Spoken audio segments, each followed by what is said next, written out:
പ്രകടനം കണ്ട് മലയാളികൾ ആരാധിക്കുന്ന താരങ്ങളിൽ ചിലരെങ്കിലും രാസലഹരിയുടെ മായിക വലയത്തിൽ അകപ്പെട്ടവരാണ്.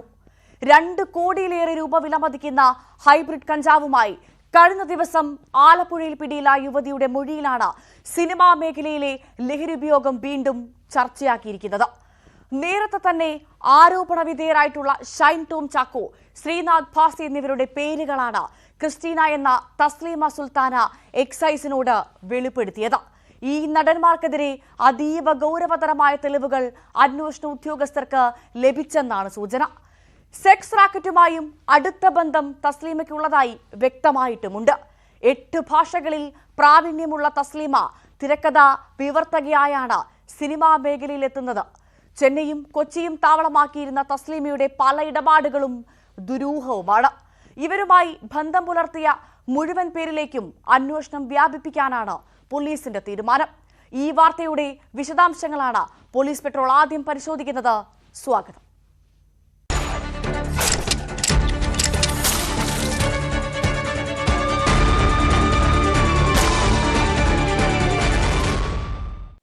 ആലപ്പുഴയിലെ ഹൈബ്രിഡ് കഞ്ചാവ് കേസിൽ അന്വേഷണം പ്രമുഖ നടന്മാരിലേക്കും നീളുകയാണ്. ശ്രീനാഥ് ഭാസിയെയും ഷൈൻ ടോം ചാക്കോയെയും ചോദ്യം ചെയ്യാനാണ് എക്സൈസ് തീരുമാനം. താരങ്ങൾക്ക് ലഹരി നൽകിയെന്ന മുഖ്യപ്രതി തസ്ലീമ സുൽത്താനയുടെ മൊഴിയുടെ അടിസ്ഥാനത്തിലാണ് ചോദ്യം ചെയ്യലിന് ഹാജരാകാൻ നോട്ടീസ് നൽകുക. ഇരുവരുമായി ഒരുമിച്ചിരുന്ന് ലഹരി ഉപയോഗിച്ചിട്ടുണ്ടെന്നാണ് തസ്ലീമയുടെ മൊഴി. തസ്ലീമയും താരങ്ങളും തമ്മിലുള്ള ചാറ്റുകളടക്കം നിർണായക തെളിവുകൾ എക്സൈസിന് ലഭിച്ചിട്ടുമുണ്ട്.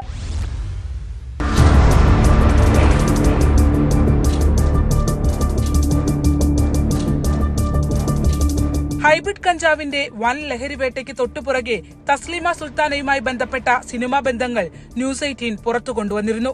പിന്നാലെ എക്സൈസിന്റെ സ്ഥിരീകരണവുമുണ്ടായി. സിനിമാ മേഖലയിൽ ആൾക്കാരും ഉണ്ട്, ഇൻവോൾവ് ഉണ്ട്. അതിൽ കൂടുതൽ നമ്മൾ അന്വേഷണം നടത്തേണ്ടിയിരിക്കുന്നു. 1-2 പേരുടെ പേരൊക്കെ പറഞ്ഞിട്ടുണ്ട്, അത് നമ്മൾ അന്വേഷണം നടത്തേണ്ടിയിരിക്കുന്നു. ചെന്നൈ, എറണാകുളം എന്നീ സിനിമാ മേഖലകൾ കേന്ദ്രീകരിച്ചായിരുന്നു തസ്ലീമയുടെ ലഹരി വിൽപ്പന.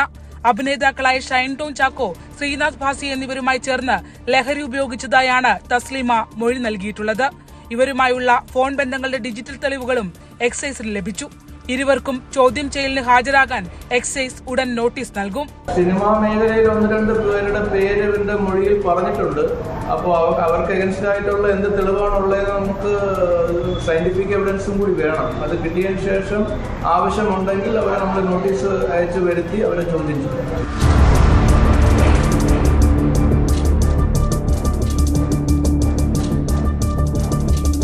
ഹൈബ്രിഡ് കഞ്ചാവിന് പുറമെ തസ്ലീമയുടെ സെക്സ് റാക്കറ്റുമായി ബന്ധപ്പെട്ട സിനിമാ ഇടപാടുകളും അന്വേഷണ സംഘം തേടുന്നുണ്ട്.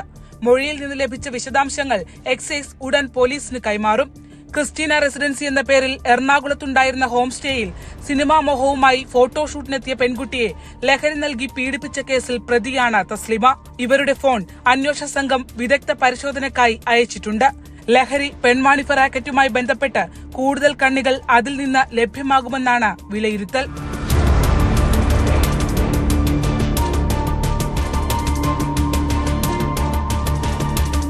ശരണ്യ സ്നേഹജൻ, ന്യൂസ് 18, ആലപ്പുഴ. IB ഉദ്യോഗസ്ഥ മേഘ മധുവിന്റെ ആത്മഹത്യ കേരളത്തെ നടുക്കിയതാണ്. ഈ സംഭവത്തിൽ ഏറെ ഞെട്ടലുണ്ടാക്കുന്ന വിവരങ്ങളാണ് അന്വേഷണത്തിൽ പുറത്തുവരുന്നത്. മേഘയുടെ സുഹൃത്ത് സുഗാൻ സുരേഷിന് ഒരേ സമയമുണ്ടായിരുന്നത് 3 പ്രണയബന്ധങ്ങളായിരുന്നു. മേഘ ലൈംഗികമായി ദുരുപയോഗം ചെയ്യപ്പെട്ടതിനു ശേഷം തലസ്ഥാനത്തെ സ്വകാര്യ ആശുപത്രിയിൽ ചികിത്സ തേടിയതിന്റെ തെളിവുകളും അന്വേഷണ സംഘത്തിന് ലഭിച്ചു കഴിഞ്ഞു. മേഘയും സുഗാന്തും തമ്മിൽ നടന്ന സാമ്പത്തിക ഇടപാടുകളുടെ രേഖകൾ ന്യൂസ് 18 ലഭിച്ചിട്ടുണ്ട്.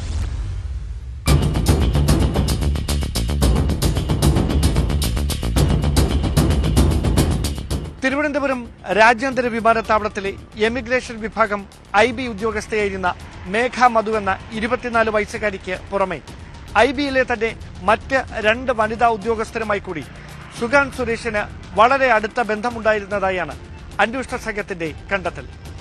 മേഘ മധു ഉൾപ്പെടെ ഇന്റലിജൻസ് ബ്യൂറോയിലെ 3 വനിതാ ഉദ്യോഗസ്ഥരുമായി ഒരേ സമയം അടുപ്പം സൂക്ഷിച്ചിരുന്ന സുഗാൻ സുരേഷ് സാമ്പത്തിക ഇടപാടുകൾ നടത്തിയിരുന്നത് മേഘയുമായി മാത്രമായിട്ടാണെന്നാണ് അന്വേഷണ സംഘത്തിന്റെ കണ്ടെത്തൽ.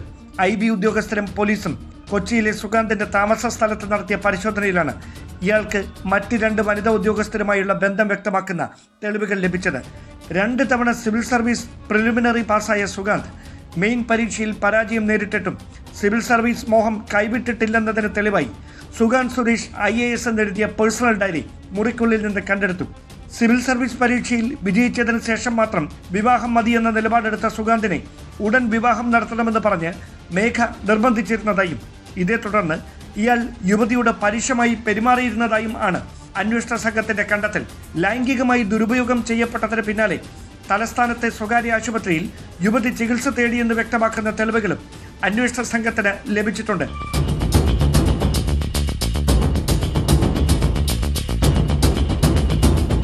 അതിനിടെ 2024 ഒക്ടോബറിനും ഡിസംബറിനും ഇടയിൽ മേഘയ്ക്ക് ലഭിച്ചിരുന്ന ശമ്പളം മുഴുവനായും സുഗാന്തിന്റെ ബാങ്ക് അക്കൗണ്ടിലേക്ക് കൈമാറിയതിന്റെ തെളിവുകൾ ന്യൂസ് 18 ലഭിച്ചു. മേഘയ്ക്ക് ദൈനംദിന ചെലവുകൾക്കായി 10,000 രൂപയും 15,000 രൂപയും വീതം സുഗാന്ത് പലപ്പോഴായി അയച്ചതിന്റെ ബാങ്ക് ട്രാൻസാക്ഷൻ രേഖകളും അന്വേഷണ സംഘം വീണ്ടെടുത്തിട്ടുണ്ട്.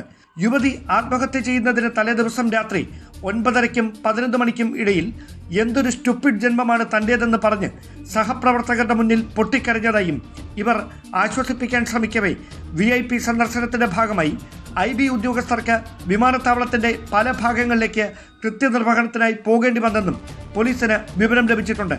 ലൈംഗിക ചൂഷണത്തിന് വിധേയയായ 24-കാരി വിവാഹത്തിൽ നിന്ന് സുഗാന്ത് സുരേഷ് പിന്മാറിയതോടെയാണ് ജീവനൊടുക്കാൻ തീരുമാനിച്ചതെന്നാണ് അന്വേഷണത്തിലെ കണ്ടെത്തൽ. സെക്കൻഡുകളുടെ മാത്രം ദൈർഘ്യമുള്ള യുവതിയുടെ അവസാന ഫോൺ കോളുകൾ ജീവനൊടുക്കാൻ പോകുന്ന വിവരം കാമുകനെ അറിയിക്കുകയെന്ന ഉദ്ദേശത്തോടെ മാത്രമായിരുന്നെന്നും അന്വേഷണ സംഘം വിലയിരുത്തുന്നു.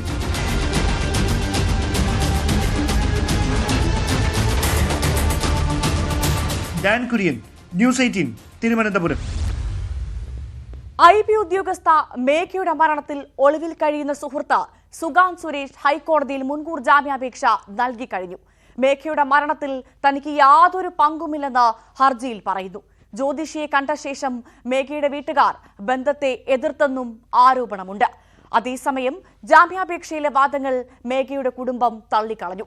വിവാഹാലോചനയുമായി വരുമെന്ന് വിചാരിച്ച് വീട് മൂടി പിടിപ്പിച്ചെങ്കിലും സുഗാന്തിന്റെ വീട്ടുകാർ വന്നില്ല.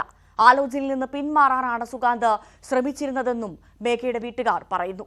മുൻകൂർ ജാമ്യാപേക്ഷ ജസ്റ്റിസ് PV കുഞ്ഞികൃഷ്ണന്റെ ബെഞ്ച് വെള്ളിയാഴ്ചയാണ് പരിഗണിക്കുക.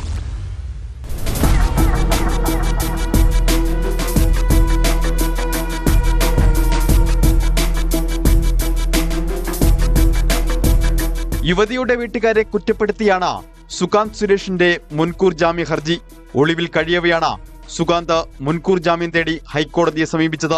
അഡ്വക്കേറ്റ് CP ഉദയഭാനു മുഖേനയാണ് മുൻകൂർ ജാമ്യാപേക്ഷ. മേഘയുടെ മരണത്തിൽ തനിക്ക് യാതൊരു പങ്കുമില്ലെന്ന് ഹർജിയിൽ പറയുന്നു. വൈകാരികമായും മാനസികമായും താനും മേഘയും ഏറെ അടുത്തിരുന്നു. മേഘ ഇക്കാര്യം വീട്ടുകാരെ അറിയിക്കുകയും തന്റെ മാതാപിതാക്കൾ യുവതിയുടെ വീട്ടിലെത്തി വിവാഹകാര്യങ്ങൾ സംസാരിക്കുകയും ചെയ്തു. എന്നാൽ ജ്യോതിഷിയെ കണ്ട ശേഷം എന്താണ് പറഞ്ഞത് എന്നതുൾപ്പെടെ പറയാൻ യുവതിയുടെ വീട്ടുകാർ തയ്യാറായില്ല. താനുമായി ഏതെങ്കിലും വിധത്തിൽ ബന്ധം പുലർത്തുന്നതിനെ പിന്നീട് രൂക്ഷമായി എതിർത്തതായും ഹർജിയിലുണ്ട്. മൊബൈൽ നമ്പർ പോലും ബ്ലോക്ക് ചെയ്ത് തമ്മിൽ ബന്ധപ്പെടാതിരിക്കാൻ മേഘയോട് നിർദ്ദേശിച്ചു. മാതാപിതാക്കളുടെ സമീപനത്തിൽ നിരാശയായ മേഘ തനിക്കൊപ്പം നിൽക്കാനാണ് തീരുമാനിച്ചതെന്നും ഇരുവരും ചേർന്ന് നെടുമ്പാശ്ശേരിയിൽ വിമാനത്താവളത്തിനടുത്ത് വീടെടുത്ത് ഒരുമിച്ച് ജീവിച്ചിരുന്നെന്നും ഹർജിയിൽ പറയുന്നു.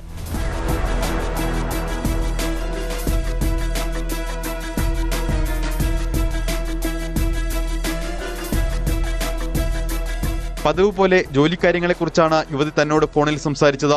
വീട്ടുകാർ മറ്റൊരു വിവാഹത്തിന് നിർബന്ധിക്കുന്നതിനാൽ മേഘ സമ്മർദ്ദത്തിലായിരുന്നു. യുവതി ആത്മഹത്യ ചെയ്തതാണെങ്കിൽ അതിനു പിന്നിൽ മാതാപിതാക്കൾ ഏൽപ്പിച്ച സമ്മർദ്ദമാണെന്നും സുഗാന്തിന്റെ ഹർജിയിലുണ്ട്. തന്നെ നിലവിൽ കേസിൽ പ്രതി ചേർത്തിട്ടില്ലെങ്കിലും യുവതിയുടെ വീട്ടുകാർ അതിന് ശ്രമിക്കുന്ന സാഹചര്യത്തിൽ മുൻകൂർ ജാമ്യം അനുവദിക്കണമെന്നാണ് സുഗാന്തിന്റെ ആവശ്യം.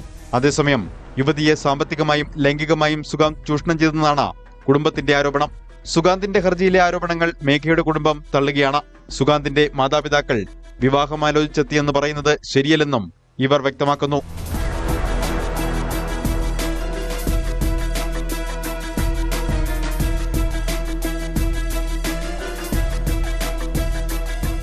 News desk, news 18. തിരുവനന്തപുരത്ത് ഒരു പോലീസുകാരന് കുത്തേറ്റു. കരമന പോലീസ് സ്റ്റേഷനിലെ ജയചന്ദ്രനാണ് കുത്തേറ്റത്. നെടുങ്കാട് തീമങ്കരയിൽ സമൻസ് വിതരണത്തിനിടെയായിരുന്നു ആക്രമണം. പ്രതിയെ തിരിച്ചറിഞ്ഞിട്ടില്ല ഇതുവരെ. കരമന പോലീസ് സ്റ്റേഷനിലെ ഉദ്യോഗസ്ഥനായ ജയചന്ദ്രനാണ് കുത്തേറ്റത്. സമൻസുകൾ കൊടുത്തു തീർക്കണമെന്ന് കോടതിയുടെ ഉത്തരവുണ്ടായിരുന്നു. ഇതിന്റെ അടിസ്ഥാനത്തിലാണ് ഉദ്യോഗസ്ഥൻ കരമന നെടുങ്കാട് ഭാഗത്തേക്ക് പോയത്. അവിടെ ഒരു സംഘം ആളുകൾ കൂട്ടം കൂടിയിരിക്കുകയും ലഹരി ഉപയോഗിക്കുകയും ശ്രദ്ധയിൽപ്പെട്ടു. ഒറ്റയ്ക്ക് ബൈക്കിലായിരുന്നു ഉദ്യോഗസ്ഥന്റെ യാത്ര. അവിടെ ഇവരെ ചോദ്യം ചെയ്യുന്നതിനിടെ, ഇവരോട് ഈ കാര്യങ്ങൾ ചോദിച്ചറിയുന്നതിനിടെ ഒരാൾ കത്തിയെടുത്ത് കുത്തുകയായിരുന്നു. സ്ഥിരമായി അവിടെ ലഹരി വിൽക്കുന്ന സംഘത്തിലെ ആളുകളാണ് പ്രതികളെന്ന കാര്യം തിരിച്ചറിഞ്ഞിട്ടുണ്ട്. ഈ കുത്തിയ ശേഷം അവിടെ ഉണ്ടായിരുന്ന ആളുകൾ ഓടിമറയുകയും ചെയ്തു. കാലിനും വയറ്റിലും കുത്തേറ്റ ഉദ്യോഗസ്ഥൻ ചികിത്സയിലാണ്, ഗുരുതര സ്ഥിതിയിലാണുള്ളത്. നേരത്തെ തന്നെ കരമനയിൽ ചില കേസുകളുണ്ടായിരുന്നു. KGF സിനിമാ മാതൃകയിൽ കൊലപാതകം നടത്തുക, അതിനുശേഷം ഈ പ്രതികൾ ജയിലിൽ നിന്ന് ഇറങ്ങിയ ശേഷം വീണ്ടും മറ്റൊരു യുവാവിനെ കല്ലുകൊണ്ട് ഇടിച്ച് കൊല്ലുന്ന ദൃശ്യങ്ങൾ, അതായത് ഭാരമുള്ള കല്ല് ശരീരത്തിൽ പല പ്രാവശ്യം ഇട്ടാണ് ആ കൊലപാതകം നടത്തിയത്. അങ്ങനെയുള്ള ഒരു പ്രദേശമാണ് കരമന നെടുങ്കാട്. ആ മേഖല കരമന സ്റ്റേഷൻ പരിധിയിൽ വരുന്നതാണ്. തിരുവനന്തപുരം ഫോർട്ട് AC-യുടെ കീഴിൽ വരുന്ന മേഖലയാണ്. അവിടെയാണ് വീണ്ടും ഈ തരത്തിൽ ഒരു പോലീസ് ഉദ്യോഗസ്ഥന് കുത്തേറ്റിരിക്കുന്നത്. കോഴിക്കോട് താമരശ്ശേരി ഷഹബാസ് കൊലക്കേസിൽ കുറ്റാരോപിതരായ 6 വിദ്യാർത്ഥികളുടെയും ജാമ്യാപേക്ഷയിൽ വാദം പൂർത്തിയായി. കേസ് വിധി പറയാനായി ഈ മാസം 8-ലേക്ക് മാറ്റി. കോഴിക്കോട് ജില്ലാ സെഷൻസ് കോടതിയാണ് വിധി പറയുക.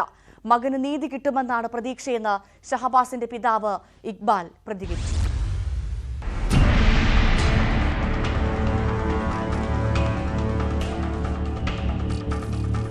അന്വേഷണം പ്രാഥമിക ഘട്ടത്തിലാണെന്നും പ്രതികളായ കുട്ടികൾക്ക് ഇപ്പോൾ ജാമ്യം നൽകരുതെന്നുമായിരുന്നു പ്രോസിക്യൂഷൻ വാദം.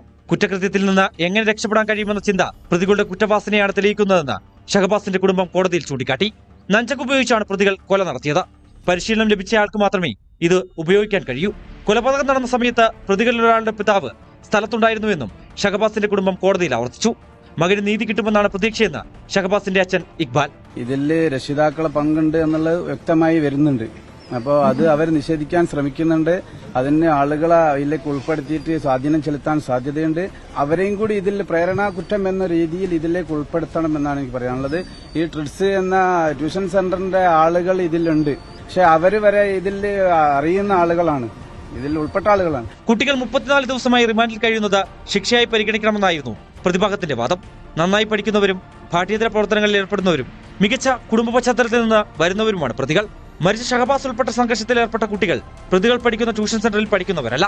എന്തിന് ഷഹബാസ് അടക്കമുള്ളവർ ട്യൂഷൻ സെന്ററിലേക്ക് എത്തിയതെന്നും പ്രതിഭാഗം ചോദിച്ചു.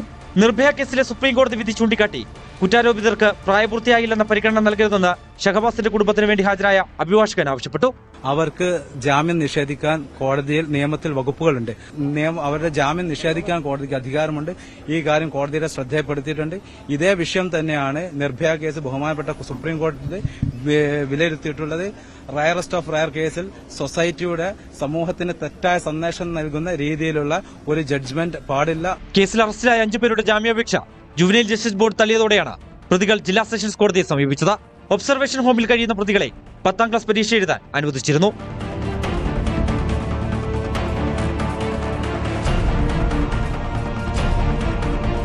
ന്യൂസ് 18 കോഴിക്കോട്. ഭാസ്കര കാരണവർ കൊലക്കേസ് പ്രതി ഷെറിന് ശിക്ഷാ ഇളവ് നൽകാനുള്ള നീക്കം ഏറെ വിവാദം സൃഷ്ടിച്ചിരുന്നു. ഒടുവിൽ ഷെറിന്റെ മോചന തീരുമാനം സർക്കാർ മരവിപ്പിക്കുകയും ചെയ്തു. ബാഹ്യ സമ്മർദ്ദമുണ്ടായെന്ന ആരോപണത്തെ തുടർന്നാണ് ഈ തീരുമാനം മരവിപ്പിച്ചത്. ഷെറിന്റെ മോചനത്തിന് ഉന്നതതല ഇടപെടൽ നടക്കുന്നതായി ഗവർണർക്ക് പരാതിയും ലഭിച്ചിരുന്നു.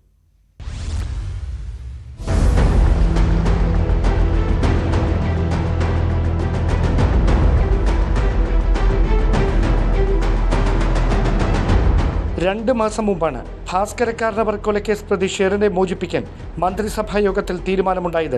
ജീവപര്യന്തം തടവിന് വിധിച്ച ഷെറിന്റെ ശിക്ഷ 14 വർഷം പൂർത്തിയായ സാഹചര്യത്തിലായിരുന്നു ഇളവ് നൽകാനുള്ള തീരുമാനം. അതിനിടെ മോചനത്തിനായി ബാഹ്യസമ്മർദ്ദമുണ്ടായെന്ന ആരോപണമുയർന്നു. മന്ത്രിസഭാംഗം മോചനത്തിനായി ഇടപെട്ടെന്നും ആക്ഷേപം ഉണ്ടായി. മന്ത്രിസഭാ തീരുമാനത്തിന് ശേഷവും ജയിലിൽ സഹതടവുകാരെ കയ്യേറ്റം ചെയ്ത കേസിൽ ഷെറിൻ പ്രതിയായിരുന്നു. ഇതിന് പിന്നാലെയാണ് മോചനം തടയണമെന്നാവശ്യപ്പെട്ട് ഗവർണർക്ക് പരാതി ലഭിച്ചത്. വിഷയത്തിൽ ഗവർണർ വിശദീകരണം ചോദിക്കാൻ സാധ്യതയുണ്ടെന്നും ആഭ്യന്തര വകുപ്പിന് സൂചന ലഭിച്ചു. തുടർന്നാണ് മന്ത്രിസഭയുടെ തീരുമാനം സർക്കാർ മരവിപ്പിച്ചത്.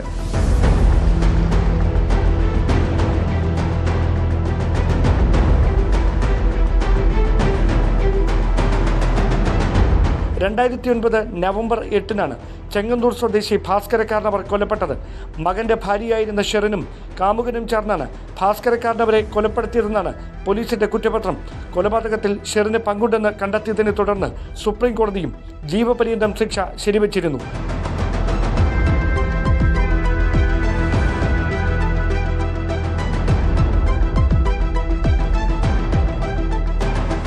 ന്യൂസ് 18 തിരുവനന്തപുരം. തമിഴ്നാടിനെ ഞെട്ടിച്ച് വീണ്ടും ഒരു ദുരഭിമാന കൊല നടന്നത് കഴിഞ്ഞ ദിവസമാണ്. തിരുപ്പൂർ ജില്ലയിലെ സഹോദരിയെ സഹോദരൻ തലയ്ക്കടിച്ചു കൊന്നതിൽ കൂടുതൽ വിവരങ്ങൾ പുറത്തുവന്നു. കോളേജിലെ സഹപാഠിയായ ഇതര ജാതിയിൽപ്പെട്ട യുവാവുമായി പെൺകുട്ടി അടുപ്പത്തിലായതാണ് സഹോദരനെ പ്രകോപിപ്പിച്ചത്. അലമാര ദേഹത്ത് വീണ് പരിക്കേറ്റാണ് പെൺകുട്ടി മരിച്ചതെന്നാണ് കുടുംബം പറഞ്ഞതെങ്കിലും പോലീസ് അന്വേഷണത്തിൽ സത്യാവസ്ഥ പുറത്തുവരികയായിരുന്നു.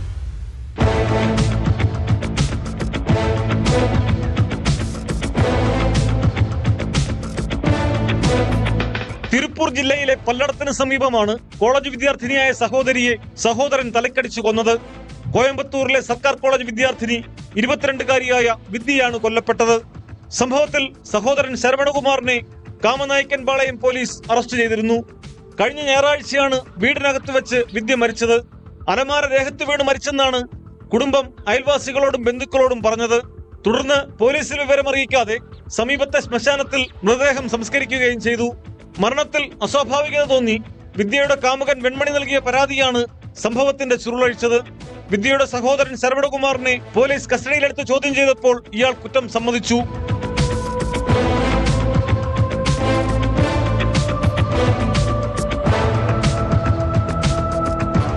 കോളേജിൽ സഹപാഠിയായ വെൺമണിയുമായുള്ള പ്രണയത്തിൽ നിന്ന് പിന്മാറാൻ വിദ്യയോട് കുടുംബം ആവശ്യപ്പെട്ടിരുന്നു.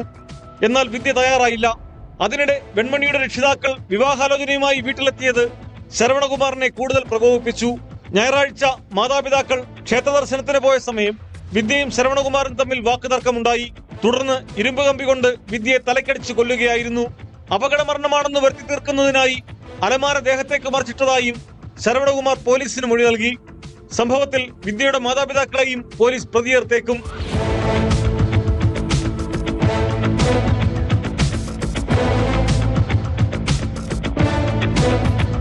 ന്യൂസ് 18 ചെന്നൈ. കേരളത്തെ നടുക്കിയ ചാലക്കുടി പോട്ട ഫെഡറൽ ബാങ്ക് കവർച്ചാ കേസിൽ നിർണായക തെളിവുകൾ ശേഖരിക്കാനുള്ള ശ്രമത്തിലാണ് ഇപ്പോൾ അന്വേഷണ സംഘം. ഇതിനായി പ്രതി റിജു ആന്റണിയുടെ നടത്ത പരിശോധന നടത്തി. നടത്ത പരിശോധന എന്ന ഗേറ്റ് അനാലിസിസ് നടത്തുന്ന കേരളത്തിലെ ആദ്യത്തെ സംഭവം കൂടിയാണ് ഈ ഫെഡറൽ ബാങ്ക് കവർച്ചാ കേസ്. പ്രതിക്കെതിരെ തെളിവുകൾ ശക്തമാക്കുന്നതിന്റെ ഭാഗമായാണ് പരിശോധന നടത്തിയത്. ഒരു വ്യക്തി നടക്കുന്ന രീതി ശാസ്ത്രീയമായി പരിശോധിച്ച് റിപ്പോർട്ട് തയ്യാറാക്കുന്നതാണ് ഈ ഗേറ്റ് അനാലിസിസ് എന്ന് പറയുന്നത്.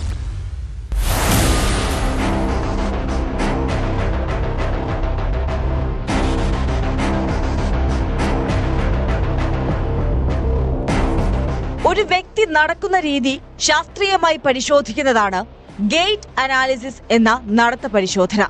ഇതിനായി പരീക്ഷണത്തിന് വിധേയനാകുന്ന വ്യക്തിയെ പലവട്ടം നടത്തിക്കും. വീഡിയോ ക്യാമറയിൽ നടത്ത രീതി ചിത്രീകരിക്കും. ഇതിലൂടെ നടത്ത രീതി, കാലുകൾ തമ്മിലുള്ള അകലം, ശരീരത്തിന്റെ ഘടന, ശരീരത്തിന്റെ ചലനത്തിലെ പ്രത്യേകതകൾ എന്നിവ രേഖപ്പെടുത്തുന്നു.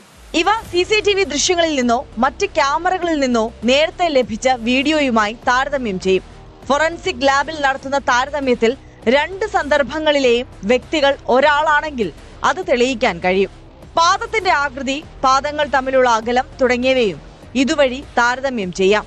ഈ ശാസ്ത്രീയ പരിശോധനാ ഫലം തെളിവായി കോടതി സ്വീകരിക്കാറുണ്ട്. ഗൗരി ലങ്കേഷ് കേസ്, മുംബൈയിലെ സാക്കിനാക്ക പീഡന case, Sachin versus Antilia case എന്നിവയിൽ നിർണായക തെളിവായത് നടത്ത പരിശോധനയാണ്.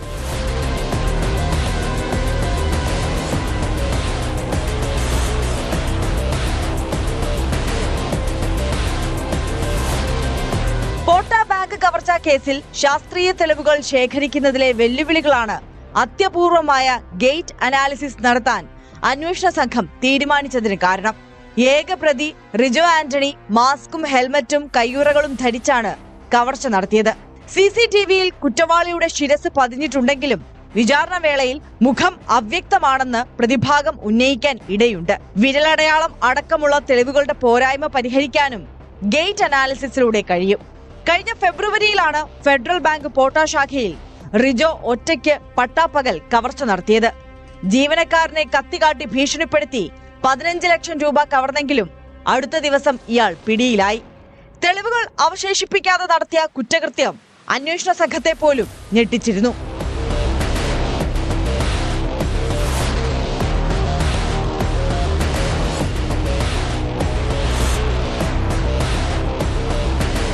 News desk news 18. മൊബൈൽ ക്യാമറകളും CCTVയും ഒക്കെ വ്യാപകമായതോടെ എത്ര മറച്ച് തെറ്റുകൾ ചെയ്താലും പിടി വീഴുമെന്ന അവസ്ഥയായിട്ടുണ്ട്. കൊച്ചി കായലിലേക്ക് വീട്ടിൽ നിന്ന് മാലിന്യപ്പൊതി വലിച്ചെറിഞ്ഞതിന് ഗായകൻ MG ശ്രീകുമാറിന് പിഴ ശിക്ഷ ലഭിച്ചത് ഇതിന് ഒരു ഉദാഹരണമാണ്. MG ശ്രീകുമാറിന്റെ മുളവുകാട് പഞ്ചായത്തിലുള്ള വീട്ടിൽ നിന്ന് മാലിന്യപ്പൊതി കായലിലേക്ക് എറിയുന്ന ദൃശ്യം പുറത്തു വന്നതോടെയാണ് പിഴ ഈടാക്കിയത്. ആരാണിത് വലിച്ചെറിഞ്ഞതെന്നത് വ്യക്തമായിട്ടുമില്ല. ആരെങ്കിലും വേസ്റ്റ് വലിച്ചെറിയുന്നത് ആളെ കിട്ടണം. ആരാണ് മാലിന്യം വലിച്ചെറിയുന്നതെന്നത് വ്യക്തമല്ലെങ്കിലും ഗായകന്റെ വീട്ടിൽ നിന്നാണെന്നത് വ്യക്തമാണ്. ഇത് പകർത്തിയ വിനോദസഞ്ചാരി സ്ഥലവും സമയവും എല്ലാം കൃത്യമായി പറഞ്ഞിരുന്നു. വീഡിയോ ദൃശ്യവും ദിവസവും സമയവും സ്ഥലവും പരിശോധിച്ച് പഞ്ചായത്ത് അധികൃതരാണ് പിന്നീട് നോട്ടീസ് നൽകിയത്. സോഷ്യൽ മീഡിയയിലൂടെ മന്ത്രി MB രാജേഷിനെ ടാഗ് ചെയ്താണ് ഇത് പകർത്തിയ വിനോദസഞ്ചാരി വീഡിയോ പോസ്റ്റ് ചെയ്തത്. പരാതി ലഭിച്ചതോടെ തദ്ദേശ വകുപ്പിലെ കൺട്രോൾ റൂമിന്റെ നിർദ്ദേശപ്രകാരം അന്ന് തന്നെ പഞ്ചായത്ത് അധികൃതർ സ്ഥലത്തെത്തി പരിശോധിച്ച് ഇക്കാര്യം സ്ഥിരീകരിച്ചു. പിഴയായി 25,000 രൂപ അടയ്ക്കണമെന്നായിരുന്നു നോട്ടീസ്. ഇത് MG ശ്രീകുമാർ കഴിഞ്ഞ ദിവസം അടച്ചു. ഗായകനും കുടുംബവും സ്ഥിരമായി താമസിക്കുന്ന വീട് ഇതല്ല. ജീവനക്കാരാണ് കൂടുതലും സമയവും വീട്ടിലുണ്ടാകുന്നത്.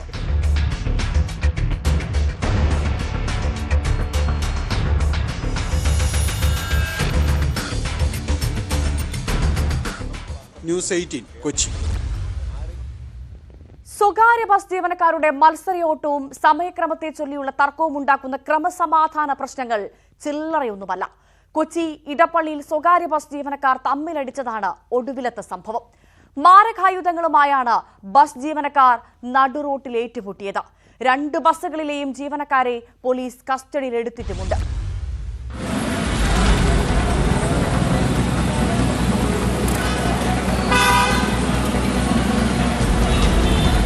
രാവിലെ ഇടപ്പള്ളി ഭാഗത്ത് വെച്ചാണ് സംഭവം. സമയക്രമത്തെ ചൊല്ലിയുള്ള തർക്കമാണ് കയ്യാങ്കളിയിലെത്തിയത്. പറവൂരിൽ നിന്ന് എറണാകുളത്തേക്ക് സർവീസ് നടത്തുന്ന പുളിക്കൽ, കിസ്മത്ത് എന്നീ ബസ്സുകളിലെ ജീവനക്കാരാണ് തമ്മിലടിച്ചത്. കമ്പിവടിയും വാക്കത്തിയും ഉപയോഗിച്ച് ആക്രമണം നടത്തിയ ഇവർ നഗരത്തിൽ ഭീകരാന്തരീക്ഷം സൃഷ്ടിച്ചു. സംഘർഷത്തിനിടെ പറവൂരിൽ നിന്ന് വന്ന ബസ് അടിച്ചു തകർത്തതിന്റെയും ദൃശ്യങ്ങൾ പുറത്തു വന്നിട്ടുണ്ട്.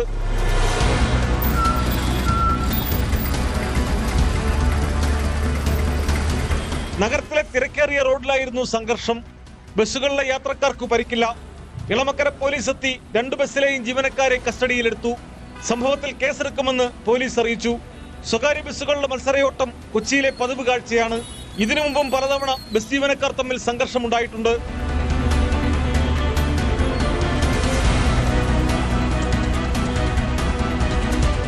ന്യൂസ് 18 കൊച്ചി. തിരുവനന്തപുരം കാട്ടാക്കടയിലെ ബാറിന് സമീപം ബിയർ കുപ്പി കൊണ്ട് 5 വയസ്സുകാരന് പരിക്കേറ്റ സംഭവത്തിൽ പ്രധാന പ്രതിയെ കാട്ടാക്കട പോലീസ് പിടികൂടി കഴിഞ്ഞു. കട്ടക്കോട് കാവുവിള പുത്തൻ വീട്ടിൽ മുഹമ്മദ് നദീമാണ് പിടിയിലായത്. CCTV ദൃശ്യങ്ങൾ അടക്കം പരിശോധിച്ച് അതിസമർത്ഥമായാണ് പോലീസ് പ്രതിയിലേക്ക് എത്തിയത്.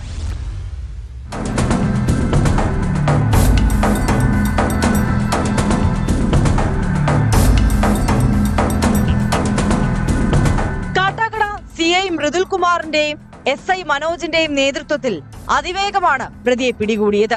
ബിയർ കുപ്പികൊണ്ട് കുട്ടിക്കും പിതാവിനും പരിക്കേറ്റ സംഭവത്തിൽ പ്രതിയെപ്പറ്റി പ്രാഥമികമായി ഒരു വിവരവും പോലീസിന് ലഭിച്ചിരുന്നില്ല. ബാറിലെ CCTV ദൃശ്യങ്ങൾ പരിശോധിച്ചപ്പോൾ സംശയം തോന്നിയവരെ പോലീസ് പ്രത്യേകം നിരീക്ഷിച്ചു. മുഹമ്മദ് നദീമിനെയും നിരീക്ഷിച്ചപ്പോൾ ഗൂഗിൾ പേ വഴി ഇയാൾ പണമിടപാട് നടത്തുന്നതും ബിയർ വാങ്ങി പുറത്തിറങ്ങുന്നതും വ്യക്തമായി. തുടർന്ന് മറ്റ് CCTV ദൃശ്യങ്ങളുമായി ഒത്തുനോക്കി കൃത്യം ചെയ്തത് നദീമാണെന്ന് ഉറപ്പിച്ചു. ഇയാളുടെ ഫോൺ നമ്പരും നിരീക്ഷിച്ചു. സംഭവത്തിന് ശേഷം നദീമിന്റെ ടവർ ലൊക്കേഷൻ പൂവാർ ഭാഗത്തായിരുന്നു. ഇയാൾ തിരികെ വീട്ടിലേക്ക് മടങ്ങിയത് പോലീസ് മനസ്സിലാക്കിയതോടെയാണ് അറസ്റ്റ്.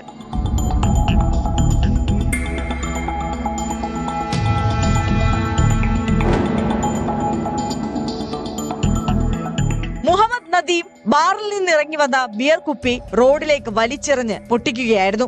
ഇത് തെറിച്ചതുകൊണ്ടാണ് ഈ സമയം അതുവഴി യാത്ര ചെയ്യുകയായിരുന്ന രജനീഷിനും മകൻ 5 വയസ്സുകാരൻ ആദം ജോണിനും പരിക്കേറ്റത്. കുട്ടിയുടെ നെഞ്ചിലും കാലിലും ബിയർ കുപ്പിയുടെ ചില്ലുകൾ പതിച്ചിരുന്നു. പ്രതിക്ക് ക്രിമിനൽ പശ്ചാത്തലമുണ്ടോ എന്ന് പോലീസ് പരിശോധിച്ചു വരികയാണ്. CPOമാരായ പ്രവീണും ഷിബുവും അന്വേഷണത്തിന്റെ ഭാഗമായിരുന്നു.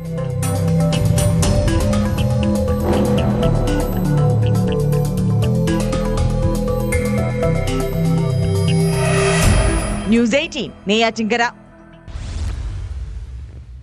മാസപ്പടി കേസിൽ മുഖ്യമന്ത്രിയുടെ മകൾ വീണ വിജയനെ പ്രതി ചേർത്ത് SFIO കുറ്റപത്രം.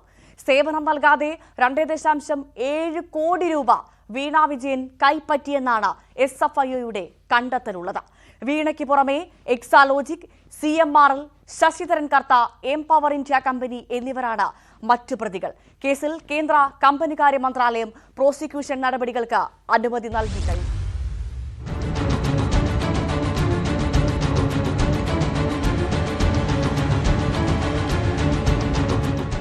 2024 ജനുവരിയിൽ തുടങ്ങിയ അന്വേഷണത്തിലാണ് 14 മാസങ്ങൾക്ക് ശേഷം പുതിയ വഴിത്തിരിവ്. കേസിൽ സീരിയസ് ഫ്രോഡ് ഇൻവെസ്റ്റിഗേഷൻ ഓഫീസിന്റെ കുറ്റപത്രത്തിലാണ് മുഖ്യമന്ത്രി പിണറായി വിജയന്റെ മകൾ വീണ വിജയനെ പ്രതി ചേർത്തത്.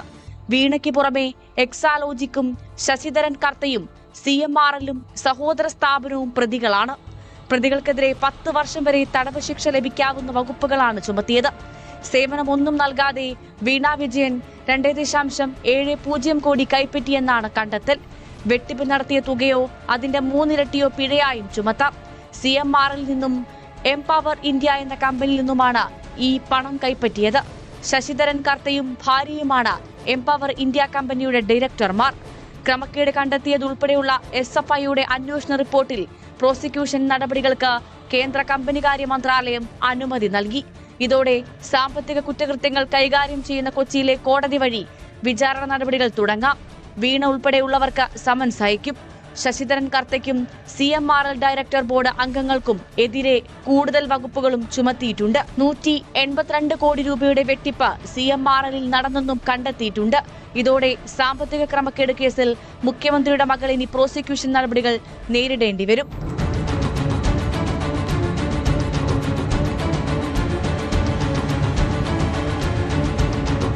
News desk, news 18. എറണാകുളം കുറുപ്പമ്പടിയിൽ വ്യാപാരിയുടെ ബൈക്കിന്റെ പെട്ടിയിൽ സൂക്ഷിച്ചിരുന്ന 1 ലക്ഷം രൂപയാണ് മോഷ്ടാവ് കവർന്നത്. കുറുപ്പമ്പടി സ്വകാര്യ ബസ് സ്റ്റാൻഡിൽ വ്യാപാരം നടത്തുന്ന പൗലോസ് എന്നയാളുടെ പണമാണ് നഷ്ടപ്പെട്ടത്.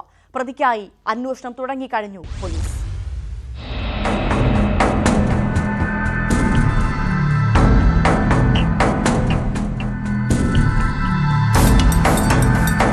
രാവിലെ 9:30 സംഭവം. കുറുപ്പമ്പടി സ്വകാര്യ ബസ് സ്റ്റാൻഡിൽ വ്യാപാരം നടത്തുന്ന പൗലോസ് എന്നയാളുടെ പണമാണ് മോഷ്ടിക്കപ്പെട്ടത്. വ്യാപാര സ്ഥാപനത്തിന് നേരെ മുന്നിൽ തന്നെയാണ് ഇദ്ദേഹം ബൈക്ക് വെച്ചിരുന്നത്. സ്ഥാപനത്തിന്റെ മുൻവശം ബസ് കാത്ത് ആളുകൾ നിന്ന് തക്കം നോക്കി മോഷ്ടാവ് ബൈക്കിന്റെ പെട്ടി തുറന്ന് പണം എടുത്തുകൊണ്ട് പോവുകയായിരുന്നു.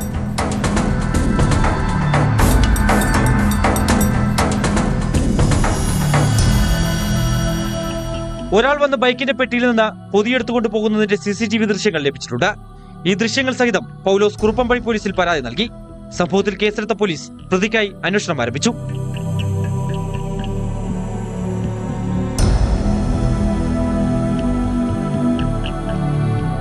ന്യൂസ് 18 കൊച്ചി. കോവിഡ് കാലത്ത് പാലക്കാട് വാളയാർ ചെക്ക് പോസ്റ്റിലൂടെ 757 കിലോ കഞ്ചാവ് കടത്തിയ കേസിൽ പ്രതികൾക്ക് 15 വർഷം വീതം കഠിന തടവും 1.5 ലക്ഷം രൂപ വീതം പിഴയും ശിക്ഷ. പെരിന്തൽമണ്ണ സ്വദേശികളായ ബാദുഷ, മുഹമ്മദ് ഫായിസ്, ഇടുക്കി സ്വദേശി ജിഷ്ണു, ബിജു എന്നിവരെയാണ് പാലക്കാട് സെഷൻസ് കോടതി ശിക്ഷിച്ചത്.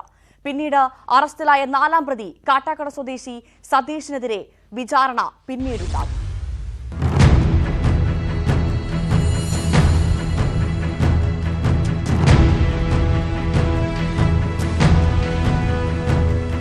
കോവിഡ് കാലത്ത് ലോറിയുടെ രഹസ്യ അറയിൽ ഒളിപ്പിച്ചായിരുന്നു കഞ്ചാവുമായി പ്രതികൾ എത്തിയത്. അതിർത്തിയിൽ നടത്തിയ പരിശോധനയിലാണ് പ്രതികൾ പിടിയിലായത്. രഹസ്യ വിവരത്തിന്റെ അടിസ്ഥാനത്തിൽ 2021 ഏപ്രിലാണ് പാലക്കാട് എക്സൈസ് സ്പെഷ്യൽ സ്ക്വാഡ് വൻതോതിൽ കഞ്ചാവ് പിടിച്ചത്. 328 പാക്കറ്റുകളിലായി സൂക്ഷിച്ച നിലയിലാണ് 757 കിലോഗ്രാം കഞ്ചാവ് കണ്ടെത്തിയത്. കേസിൽ പെരിന്തൽമണ്ണ സ്വദേശികളായ ബാദുഷ, മുഹമ്മദ് ഫായിസ്, ഇടുക്കി സ്വദേശി ജിഷ്ണു ബിജു എന്നിവരെയാണ് പാലക്കാട് സെഷൻസ് കോടതി ശിക്ഷിച്ചത്. വ്യാവസായിക അടിസ്ഥാനത്തിലാണ് പ്രതികൾ കഞ്ചാവ് കടത്തിയതെന്ന് തെളിഞ്ഞിരുന്നു. പിഴ അടച്ചില്ലെങ്കിൽ 1 വർഷം വീതം അധിക തടവ് അനുഭവിക്കണം.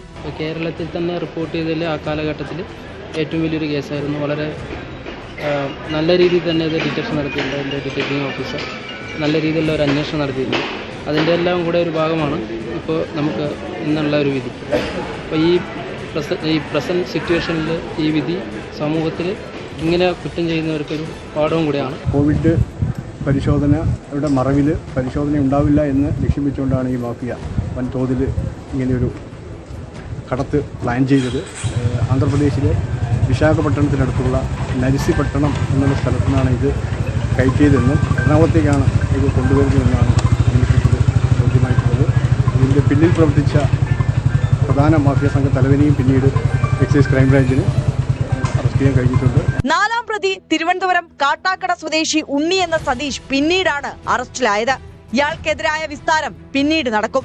ആന്ധ്രയിൽ നിന്ന് മറ്റ് പ്രതികൾ കഞ്ചാവ് കടത്തിയത് ഉണ്ണിയുടെ നിർദ്ദേശപ്രകാരമാണെന്ന് അന്വേഷണത്തിൽ വ്യക്തമായിരുന്നു.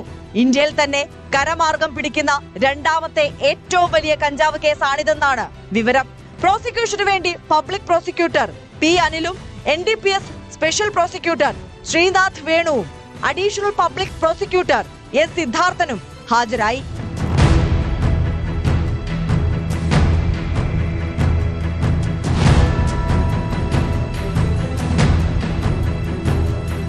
ന്യൂസ് 18 പാലക്കാട്. കാസർകോട് വൻ ലഹരിവേട്ട. 450 ഗ്രാം ഹാഷിഷ് ഓയിലുമായി കർണാടക സ്വദേശി പിടിയിലായി. കർണാടകയിൽ നിരവധി ലഹരി മരുന്ന് കേസുകളിൽ പ്രതിയാണ് പിടിയിലായ ഷാഫി.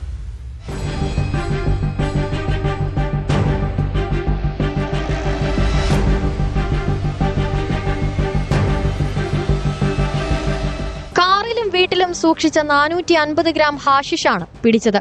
മയക്കുമരുന്ന് കടത്തിയ കന്യാന മടകുഞ്ച സ്വദേശി കലന്തർ ഷാഫിയെയാണ് എക്സൈസ് അറസ്റ്റ് ചെയ്തത്. മണ്ണംകുഴി തെക്കേക്കുന്ന് നടന്ന വാഹന പരിശോധനയിലാണ് പ്രതി പിടിയിലായത്. ഇയാൾ സഞ്ചരിച്ച കാറിൽ നിന്ന് 130 ഗ്രാം ഹാഷിഷ് കണ്ടെത്തിയിരുന്നു. ഇതിനിടെ കൂട്ടത്തിലെ ഒരാൾ രക്ഷപ്പെട്ടു. പിടിയിലായ ഷാഫിയുടെ മൊഴിയിൽ നിന്നാണ് കൂടുതൽ ഹാഷിഷ് ഒളിപ്പിച്ചയിടത്തെക്കുറിച്ച് വിവരം ലഭിച്ചത്. തുടർന്ന് നടത്തിയ പരിശോധനയിൽ 320 ഗ്രാം ഹാഷിഷ് കൂടി കണ്ടെത്തി. കലന്തർ ഷാഫി എന്നയാള് കർണാടക സംസ്ഥാനത്ത് 140 കിലോ കഞ്ചാവ്, അതുപോലെ 45 കിലോ കഞ്ചാവ് എന്നിവ ഉൾപ്പെട്ട 2 കൊമേഴ്ഷ്യൽ ക്വാണ്ടിറ്റി NDPS കേസിൽ പ്രതിയാണ്. ഷാഫിക്ക് കാസർഗോഡ് എക്സൈസിലും മറ്റ് കേസുകളുണ്ട്. വിൽപ്പനക്കായിട്ട് ഓടിപ്പോയ ആൾ ബാംഗ്ലൂരിൽ നിന്ന് കൊണ്ടുവന്നതാണെന്നാണ് പ്രാഥമിക അന്വേഷണത്തിൽ ബോധ്യമായിട്ടുള്ളത്. കഴിഞ്ഞ ആഴ്ചയും കലന്തർ ഷാഫിയെ 100 ഗ്രാം കഞ്ചാവുമായി പിടികൂടിയിരുന്നു. അന്ന് അറസ്റ്റ് ചെയ്ത് ജാമ്യത്തിൽ വിട്ടിരുന്നു. കർണാടകയിലെ നിരവധി മയക്കുമരുന്ന് കേസുകളിൽ പ്രതിയാണ് ഇയാൾ.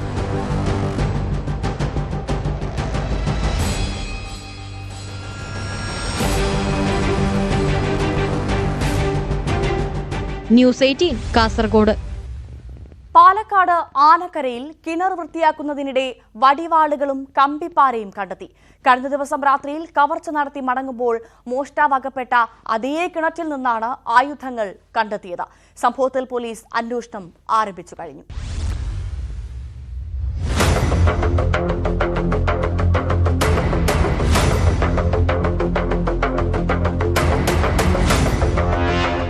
കിണർ വെള്ളം വറ്റിച്ച് വൃത്തിയാക്കുന്നതിനിടെയാണ് വടിവാളുകളും കമ്പിപ്പാരയും കണ്ടെത്തിയത്. തുടർന്ന് വീട്ടുടമ ചെമ്പോല വളപ്പിൽ ഹരിഗോപി ഉടൻ തന്നെ തൃത്താല പോലീസിന് വിവരം കൈമാറി. കഴിഞ്ഞ ദിവസം രാത്രിയാണ് തമിഴ്നാട് സ്വദേശികളും മോഷ്ടാക്കളുമായ കരുണാനിധി, ജയരാമൻ എന്നിവരെ ഇവിടെ നിന്ന് പിടികൂടിയത്. മോഷണം നടത്തി രക്ഷപ്പെടുന്നതിനിടെ കരുണാനിധി കിണറ്റിലേക്ക് വീഴുകയും രക്ഷപ്പെടുത്താനുള്ള പരിശ്രമം പരാജയപ്പെട്ടതോടെ ജയരാമൻ അതുവഴി വന്ന കാർ യാത്രക്കാരായ ആനക്കര സ്വദേശികളോട് രക്ഷിക്കാൻ അഭ്യർത്ഥന നടത്തുകയുമായിരുന്നു. പോലീസും ഫയർഫോഴ്സും എത്തിയാണ് കരുണാനിധിയെ പുറത്തെടുത്തത്. സംശയം തോന്നി പോലീസ് ചോദ്യം ചെയ്തതോടെയാണ് മോഷണത്തിന്റെ ചുരുൾ അഴിയുന്നത്.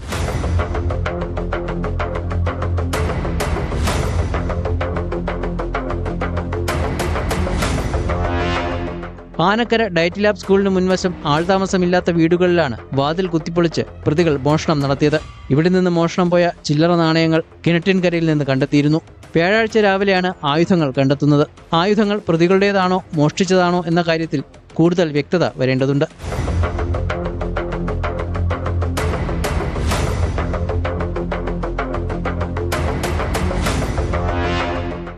ന്യൂസ് 18 പട്ടാമ്പി.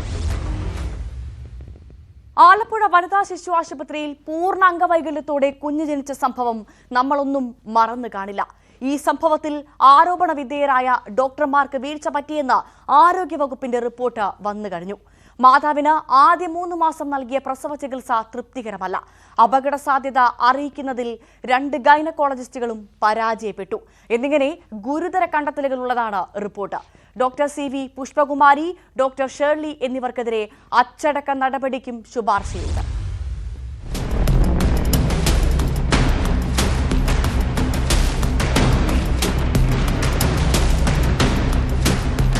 കഴിഞ്ഞ നവംബർ 24-നാണ് ആലപ്പുഴ മെഡിക്കൽ കോളേജ് ആശുപത്രിയിൽ അനീഷ് സുറുമി ദമ്പതികൾക്ക് കുഞ്ഞു ജനിക്കുന്നത്. പൂർണ്ണ അംഗവൈകല്യത്തോടെയായിരുന്നു കുട്ടിയുടെ ജനനം. ഗർഭകാലത്ത് സുറുമിയെ പരിശോധിച്ച വനിതാ ശിശു ആശുപത്രിയിലെ ഡോക്ടർമാർ ആരും തന്നെ കുട്ടിയുടെ പ്രകടമായ അംഗവൈകല്യങ്ങൾ പോലും കണ്ടെത്തിയില്ല എന്നത് ഞെട്ടിക്കുന്നതായിരുന്നു. തുടർന്ന് കുടുംബത്തിന്റെ പരാതിയിൽ ആരോഗ്യവകുപ്പ് അന്വേഷണവും പോലീസ് കേസുമെടുത്തു. വകുപ്പുതല റിപ്പോർട്ട് ലഭ്യമാക്കുന്നില്ല എന്ന് കാണിച്ച് മുഖ്യമന്ത്രിക്ക് പരാതി നൽകിയിട്ടാണ് ഒടുക്കം കുടുംബത്തിന് ഡോക്ടർമാരുടെ നടപടിയടക്കം സൂചിപ്പിച്ചുകൊണ്ടുള്ള റിപ്പോർട്ട് നൽകുന്നത്. അന്വേഷണത്തിൽ തൃപ്തികരമാണ്, പക്ഷേ അതിന്റെ ശിക്ഷാ നടപടി കൂടെ കറക്റ്റായിട്ട് വരണം. ലാബ് ലൈസൻസ് പൂർണ്ണമായിട്ട് റദ്ദാക്കുക, ഡോക്ടർമാർക്ക് അതിന്റെ സസ്പെൻഷൻ, അതായത് എൻ്റെ കുഞ്ഞിന്റെ കേസ് തീരുന്നത് വരെ സസ്പെൻഷൻ കൊടുക്കുക എന്നുള്ളതാണ് എൻ്റെ ഒരു അഭിപ്രായം. കുഞ്ഞിനെ ഇവിടുന്ന് കൊണ്ടുപോയ അതേ കണ്ടീഷനിൽ തന്നെയാണ് കുഞ്ഞിന്റെ അവസ്ഥ. കുഞ്ഞിന് ശ്വാസം വിടാനായിട്ടുള്ള ബുദ്ധിമുട്ട്, വെന്റിലേറ്റർ മാറ്റി NIV എന്ന് പറയുന്ന ഒരു വെന്റിലേറ്റർ തന്നെയാണ് ഇട്ടിരിക്കുന്നത്. നിലവിൽ കുഞ്ഞ് ഇവിടം വരെ എത്തുമെന്നുള്ളതിന് യാതൊരുവിധ പ്രതീക്ഷയില്ലായിരുന്നു. ദൈവം സഹായിച്ച് ഇവിടം വരെ എത്തി. ഡോക്ടർമാർക്കെതിരെ നടപടി ശുപാർശ ചെയ്യുന്ന റിപ്പോർട്ടിൽ മാതാവിന് ആദ്യ 3 മാസം നൽകിയ ഗർഭകാല ചികിത്സ തൃപ്തികരമല്ലെന്ന് വ്യക്തമാക്കുന്നു. വനിതാ ശിശു ആശുപത്രിയിലെ ഡോക്ടർമാരായ ഷേർലി, CV പുഷ്പ എന്നിവർ അപകട സാധ്യത അറിയിക്കുന്നതിൽ പരാജയപ്പെട്ടുവെന്നും റിപ്പോർട്ടിലുണ്ട്. സുറുമി ഗർഭകാലത്ത് സ്കാനിങ്ങിനെത്തിയ ശങ്കേഴ്സ്, മിഡാസ് എന്നീ സ്കാനിംഗ് സെന്ററുകൾക്ക് പിഴവ് സംഭവിച്ചതായി ആരോഗ്യവകുപ്പ് നേരത്തെ തന്നെ കണ്ടെത്തിയിരുന്നു. അന്വേഷണ റിപ്പോർട്ട് ആലപ്പുഴ DMOയ്ക്കുൾപ്പെടെ ലഭ്യമായി മാസങ്ങളായിട്ടും ഡോക്ടർമാർക്കെതിരെ നടപടി ഉണ്ടാകാത്തത് കടുത്ത പ്രതിഷേധമാണ് ഉയർത്തുന്നത്.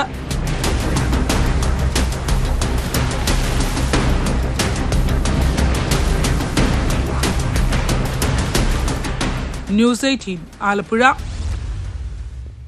ഇടുക്കിയിലെ അനധികൃത ഖനനത്തിൽ നടപടി വന്നു കഴിഞ്ഞു. 14 ടിപ്പർ ലോറികൾ പോലീസ് കസ്റ്റഡിയിലെടുത്തു.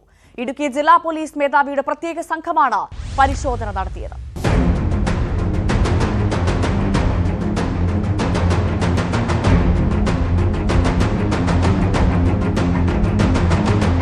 പുലർച്ചെയോടെയാണ് ഇടുക്കി SP-യുടെ പ്രത്യേക സ്ക്വാഡ് തൊടുപുഴ മേഖലയിൽ പരിശോധന നടത്തിയത്.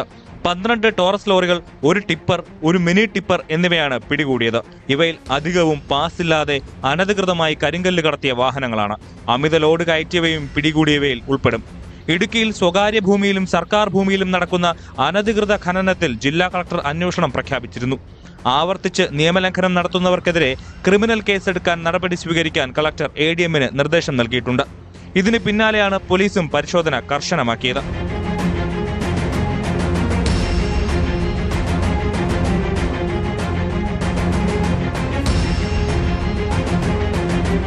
ജില്ലയിൽ 4 താലൂക്കുകളിലായി 64ഇടത്താണ് ഖനനം നടക്കുന്നതെന്നാണ് കണ്ടെത്തൽ. ഇവിടങ്ങളിലും റവന്യൂ വകുപ്പും പരിശോധന തുടരും. പിടികൂടിയ വാഹനങ്ങളിൽ നിന്ന് പിഴ ഈടാക്കും.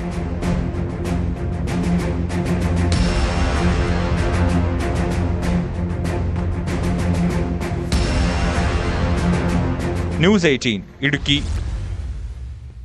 കുറ്റകൃത്യങ്ങളുടെ മറ്റു ചില വാർത്തകൾ ചുരുക്കത്തിൽ നോക്കാം. തിരുവനന്തപുരം അരുവിക്കരയിൽ 5 വയസ്സുകാരൻ കഴുത്തിൽ തുണി മുറുകി മരിച്ച നിലയിൽ. അരുവിക്കര ഇടത്തറ ശ്രീഭവനിൽ അമ്പു ശ്രീജ ദമ്പതിമാരുടെ മകൻ അദ്വൈതാണ് മരിച്ചത്. കളിക്കുന്നതിനിടെ അബദ്ധത്തിൽ കഴുത്തിൽ തുണി മുറുകിയതാണെന്ന് നിഗമനം. വിൽപ്പനയ്ക്കായി സൂക്ഷിച്ച 4 ഗ്രാം MDMA-യുമായി 5 പേർ മലപ്പുറം മഞ്ചേരി പോലീസിന്റെ പിടിയിൽ. പിടിയിലായത് സാദിഖ്, ഷാഫി, ദിൽഷാദ്, ഷംസുദ്ദീൻ, സർബാസ് എന്നിവർ. കോഴിക്കോട് കാരന്തൂരിലെ ടൂറിസ്റ്റ് ഹോമിൽ നിന്നും 221 ഗ്രാം MDMA പിടിച്ച കേസിലെ 5-ാം പ്രതി പിടിയിൽ. പിടിയിലായത് വെള്ളിപ്പറമ്പ് സ്വദേശി ഋതു ബർഷാദ്. മൂന്നാറിൽ വീണ്ടും സാഹസിക യാത്ര നടത്തിയിരിക്കുകയാണ് കുറച്ച് യുവാക്കൾ. ദേശീയപാതയിൽ മൂന്നാർ പള്ളിവാസൽ റോഡിലാണ് കാറിൽ യുവാക്കൾ സാഹസിക യാത്ര നടത്തിയത്. ഡ്രൈവർ ഒഴികെ മറ്റ് യാത്രക്കാർ എല്ലാം വാഹനത്തിന് പുറത്തേക്ക് നിൽക്കുന്ന രീതിയിലാണ് യാത്ര ചെയ്തത്.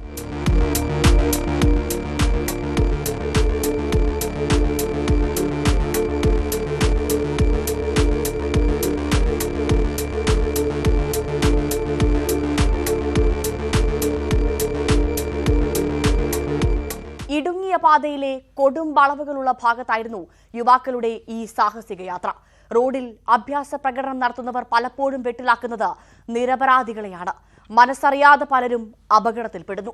അതുകൊണ്ട് തന്നെ പൊതുനിരത്തുകളിലെ അതിർവിട്ട അഭ്യാസങ്ങൾക്കെതിരെ പോലീസും മോട്ടോർ വാഹന വകുപ്പും കർശന നടപടികളാണ് സ്വീകരിക്കുന്നത്.